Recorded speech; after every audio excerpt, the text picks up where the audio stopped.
Next question number 2. Catalytic hydrogenation of the following compound produces saturated hydrocarbon. சரிங்களா, the number of stereoisomers ஃபார்ம்னு கேட்டிருக்காங்க. சரிங்களா, so நமக்கு இது என்ன பண்ணுறாங்க அப்படின்னா, இந்த காம்பவுண்டை வெள்ளடியும் மாதிரி H2 இந்த மாதிரி ஹைட்ரஜனேஷன் பண்ணும்போது நமக்கு இந்த டபுள் பாண்ட் வந்து நமக்கு ரெடியூஸ் ஆயிடும். சரிங்களா, அல்கினா இருக்குது, அல்கேனா கன்வெர்ட் ஆயிரும். ஸோ நமக்கு எப்படி ப்ராடக்ட் வரும்னு பாருங்க. ஸோ நமக்கு கிடைக்கக்கூடிய ப்ராடக்ட் ஸோ இதுதான். ஸோ இங்கே ஒரு மெத்தீரியல் இருக்கு, ஸோ இங்கேயும் ஒரு மெத்தீரியல் இருக்கு. சரிங்களா, so CH3 CH3 CH3 CH இதுதான். சரிங்களா, இந்த டபுள் பாண்டை ரெடியூஸ் பண்ணிடு, இதுதான் அவங்க கொடுத்துருக்காங்க. ஸோ இதில் வந்து நமக்கு டபுள் பாண்டை ரெடியூஸ் பண்ணதுக்கப்புறம் ஸோ எவ்வளோ ஸ்டீரியோ ஐசோமர்ஸ் வரும்னு கேட்டிருக்காங்க. நமக்கு இருக்குது 2 கைரல் சென்டர், இது ஒரு கைரல் சென்டர், இது ஒரு கைரல் சென்டர்.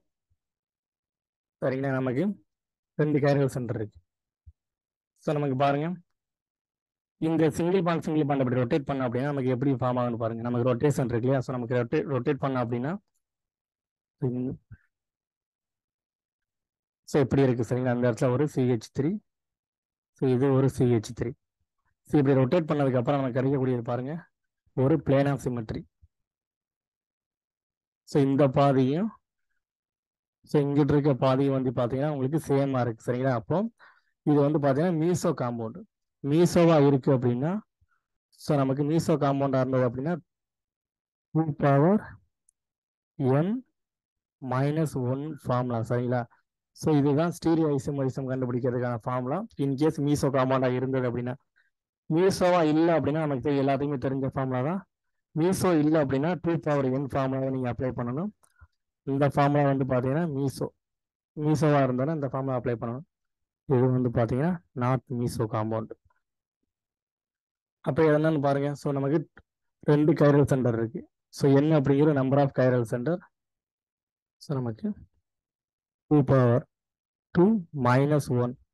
ஸோ நமக்கு என்ன வரும்னு பாருங்க, ஸோ நமக்கு 4 - 1.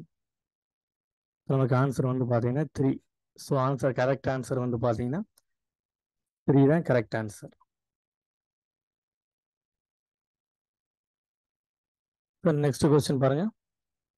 Which optically active compound and reduction with lithium aluminum hydride will give optically inactive compound கேட்டிருக்காங்க. சரிங்களா, இது எல்லாமே வந்து பார்த்தீங்கன்னா நமக்கு ஆப்டிகலி ஆக்டிவ் காம்பவுண்ட் கொடுத்துருக்காங்க. ஸோ நமக்கு என்ன அப்படின்னா ஆப்டிகலி ஆக்டிவ் அப்படின்னா என்ன நமக்கு தெரியும். ஸோ ஆப்டிகலி ஆக்டிவ் காம்பவுண்ட் இந்த 4 ஆப்ஷன் வந்து பார்த்தீங்கன்னா ஆப்டிகலி ஆக்டிவ். ஸோ அது லித்தியம் அலுமினியம் ஹைட்ரைடு வச்சு நம்ம ரெடக்ஷன் பண்ணும்போது ஸோ வந்து பார்த்தீங்கன்னா எது வந்து ஆப்டிகலி இன்ஆக்டிவாக போகுதுன்னு கேட்டிருக்காங்க.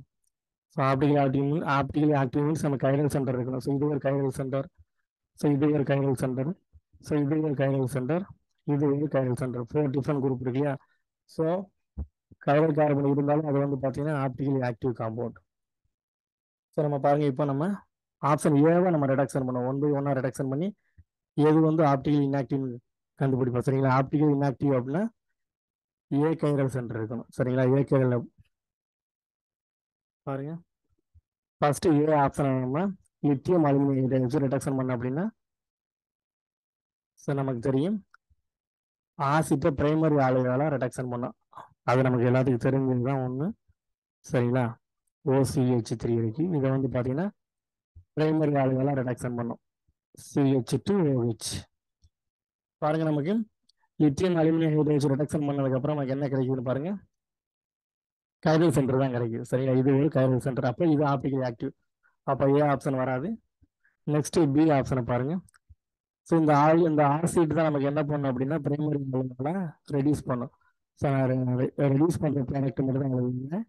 சரிங்களா, CH2COH இந்த இடத்துல நமக்கு பிரைமரி ஆலைகளாக ரெடக்ஷன் ஆகிருக்கு ஆசிட். பாருங்க, இந்த இடத்துல பாருங்க நமக்கு 4 டிஃப்ரெண்ட் குரூப் இருக்கு. ஸோ அப்போ இதுவும் வந்து பார்த்தீங்கன்னா உங்களுக்கு கைரல் கார்பன் ஆப்டிகலி ஆக்டிவ். சரிங்களா, இந்த 2 ஆப்ஷன் ஏ அண்ட் பி வராது. நெக்ஸ்ட் சி பாருங்க, சியில் நமக்கு CH3 இருக்கு, CH2 கார்பன் மேலே ஹைட்ரஜன். இங்கே இது லித்தியம் அலுமினியம் ஹைட்ரைடு போட்டோம்னா இந்த ஆசிட் வந்து பார்த்தீங்கன்னா பிரைமரி ஆலைகளாக ரிடக்ஷன் ஆயிரும். ஸோ நமக்கு இங்கே இருக்கிறத பாருங்க, ஒரு CH2OH. சரிங்களா, பாருங்க இந்த கார்பன்ல வந்து பார்த்தீங்கன்னா நமக்கு கண்டிப்பாக 4 டிஃப்ரெண்ட் குரூப் இருக்கும் இல்லையா? ஸோ நமக்கு ஒரு குரூப் இருக்கு, இங்கே 2 எத்தில் குரூப் இருக்கு. பட் இந்த 2 குரூப்பையும் வந்து பாருங்க நமக்கு சேமா இருக்கு. ஸோ நமக்கு இந்த 2 குரூப்புமே சேமா இருக்கு. CH2OH CH2OH.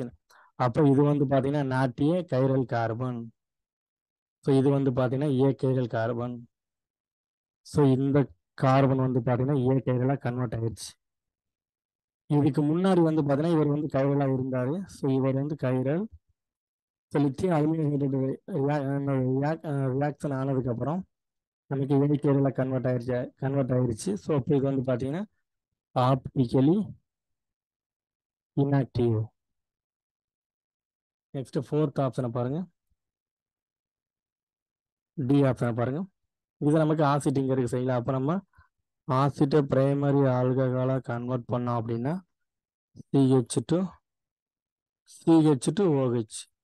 பாருங்க நமக்கு இந்த இடத்துல ஒரு ஹைட்ரஜன் இருக்கு, 4 டிஃப்ரெண்ட் குரூப் இருக்கு. அப்போ இவர் வந்து கைரல். அப்போ ஏபிடி எல்லாமே வந்து பார்த்தீங்கன்னா optically active.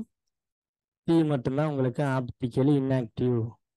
So correct answer வந்து பார்த்தீங்கன்னா உங்களுக்கு சி தான்.